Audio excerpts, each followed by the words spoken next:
বন্ধুরা, আমি ফয়সাল আহমেদ। আপনারা দেখছেন আমার চ্যানেল কারাটে বয় ফয়সাল। আজকে এই ভিডিওতে আমি আপনাদেরকে শেখাবো round house kick. Round house kick কোনটা সবার আগে জানতে হবে।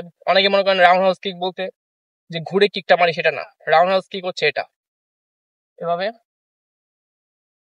এই কিকটা হয় আপনি শত্রুর পাঁজরে করতে পারেন, পিঠে করতে পারেন, অথবা চেহারায় করতে পারেন, অথবা ঘাড়েও করতে পারেন। অর্থাৎ আপনার আপনার শত্রুপক্ষের ডিস্টেন্স অনুযায়ী এই কিকের জায়গা নির্ধারণ করা হবে। তো এই কিকটা কোথায় করতে হয় সর্বপ্রথম আমরা জেনে নিই।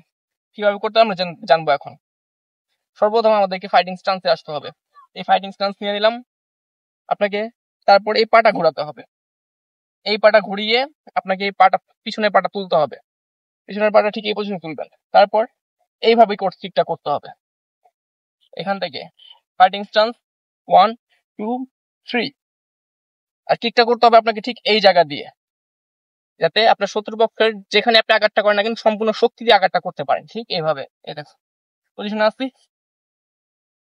এইভাবে যদি উচ্চায় মারি তাহলে এটা চেহারায় লাগতেছে, আবার যদি মিডলে মারি এটা পিঠে লাগতেছে। আবার এটা চাইলে আপনি লোয়ারেও মারতে পারেন, থাইতে। এটা থাইতে লাগতেছে। এক কথা বলতে গেলে এই কিকটা আপনি যেখানে মারবেন শত্রুপক্ষ সেখানেই ব্যথা পাবে। আপনাকে এই কিকটা নিয়মিত প্র্যাকটিস করতে হবে 100 থেকে 200 বার, যাতে আপনি কিকটা সম্পূর্ণ আয়ত্ত করতে পারেন। একবার আয়ত্ত হয়ে গেলে আপনি প্রতিদিন 20 বার করে প্র্যাকটিস করলে আপনার জন্য না। তো বন্ধুরা, এই ছিল আমার আজকের ভিডিওটি যদি ভালো লাগে অবশ্যই একটি লাইক দিবেন, কমেন্টে জানাবেন কেমন হয়েছে এবং শেয়ার করতে ভুলবেন না। আর আপনারা যদি আমার চ্যানেল নতুন হয়ে থাকেন অবশ্যই চ্যানেলটি সাবস্ক্রাইব করবেন এবং পাশে থাকা বেল আইকনটি প্রেস করে রাখবেন, যাতে আমার পরবর্তী ভিডিওটি সবার আগে পেতে পারে। তো বন্ধুরা, আজকের মতো এ পর্যন্ত। সবাই ভালো থাকবেন। আসসালামু আলাইকুম।